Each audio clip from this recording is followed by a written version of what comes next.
It's not about what you make, it's about how you manage what you make. I've lived in 5 different cities across 2 different countries, interacting with people in all income tax brackets from 20k to 500k. And here's the secret: the strategies that the top 1% use can be applied to anyone, whether you're earning 10k or $1 million. Today, I'll show you exactly how. Hi everyone, welcome back to the channel. I'm Alice, I'm a chartered accountant, and I help you build wealth and level up your finances. Today, we're breaking down how to manage your money like the top 1%. And trust me, this has got nothing to do with earning 6 figures. It's about structure, habits, and consistency. Let's get into the 50-30-20 rule and how to actually make it work for you. Let's start with the first 20%. This is the saving and investing part. This is the engine of your financial future. So what we want to do is we want to split this 20% into 10% for your buffer emergency fund and 10% for your investing. If you already have an emergency fund of 3 to 6 months of expenses, you do not need to do that anymore.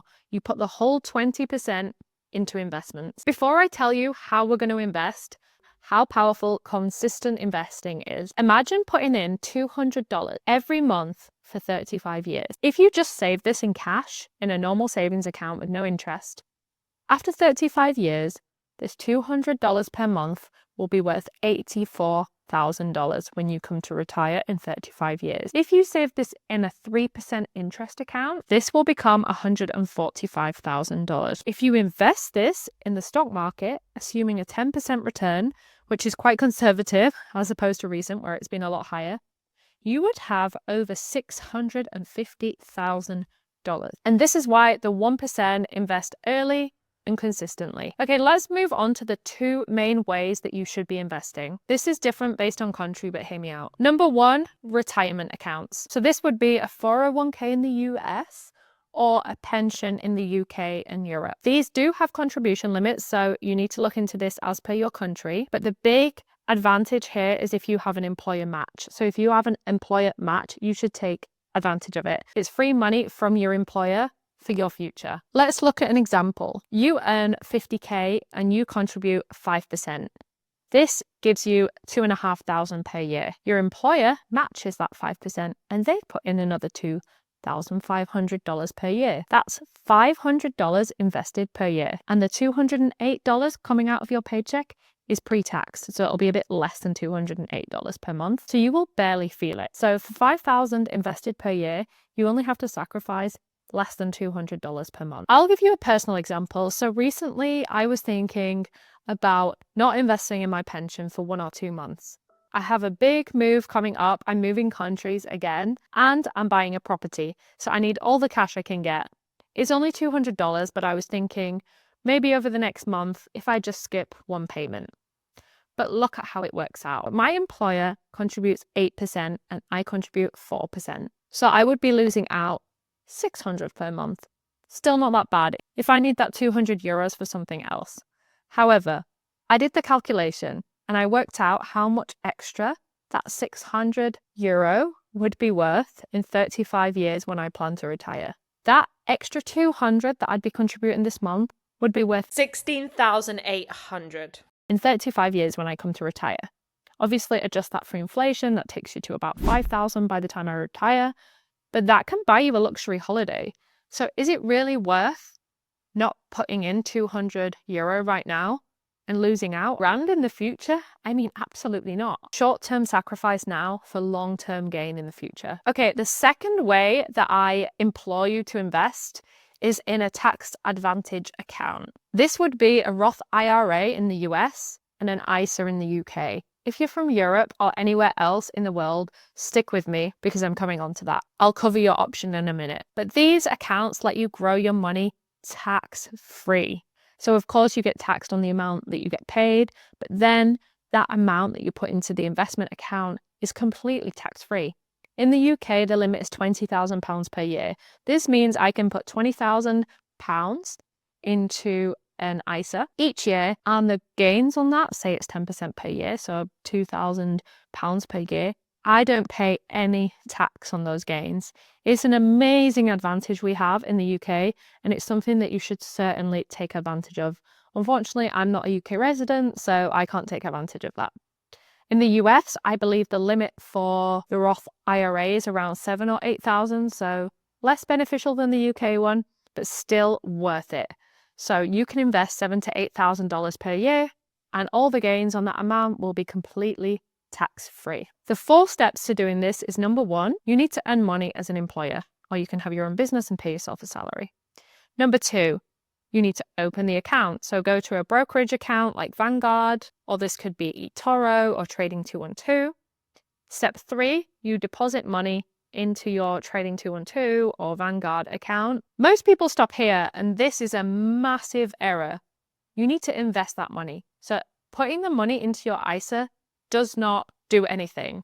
You need to invest that money within your ISA into a stock. So actually invest it. It's a crucial step most people forget. If you live outside of the UK or the US, or you live in the US and UK and you've maxed out those accounts I just mentioned, and you still have more money left over. So say you earn significant amount, you've maxed out your pension, you've maxed out your ISA or your Roth IRA.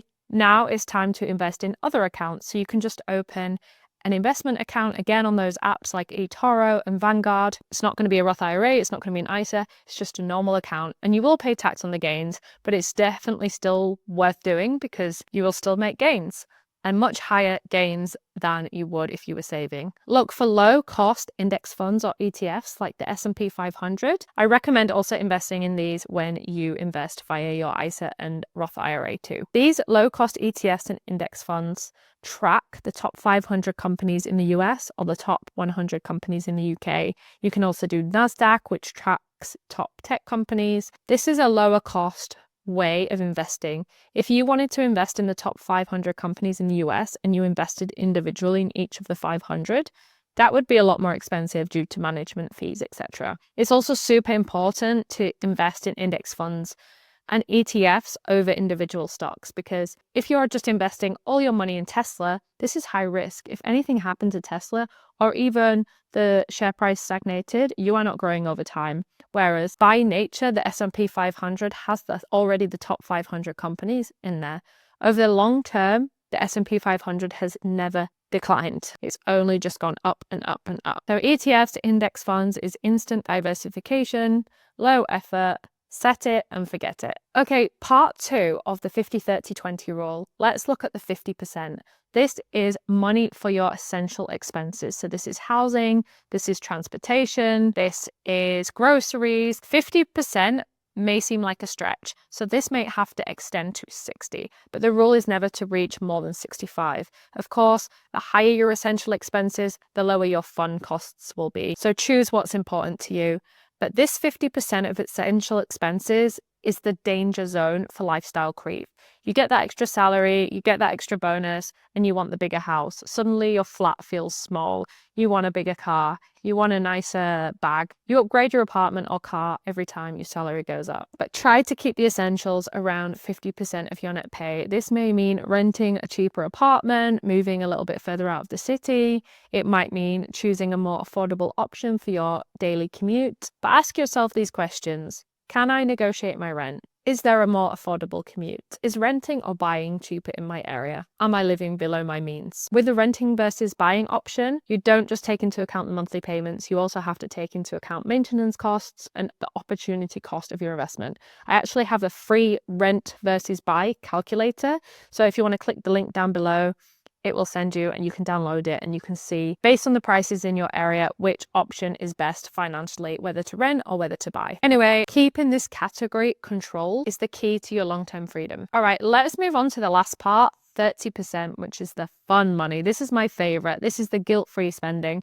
You can choose whatever you want to spend this on. So this could be eating out in restaurants. This could be buying designer bag, buying your favorite bougie matcha latte every day. This could be going on nice vacation. I recommend keeping this in a separate account so you can see exactly how much you have for the month, even withdrawing it in cash so you can see exactly what you have. As part of this and before you withdraw, I recommend making some sinking funds. I talk about sinking funds a lot on this channel. It's something that is so simple and so easy that so many people do not do. So this is basically where you put money aside each month for big expenses throughout the year.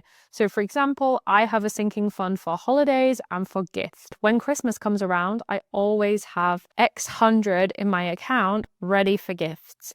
If I just waited until my salary in December, Well, my salary is the same and I have to use it all on Christmas gifts or in summer I'm paying for a holiday.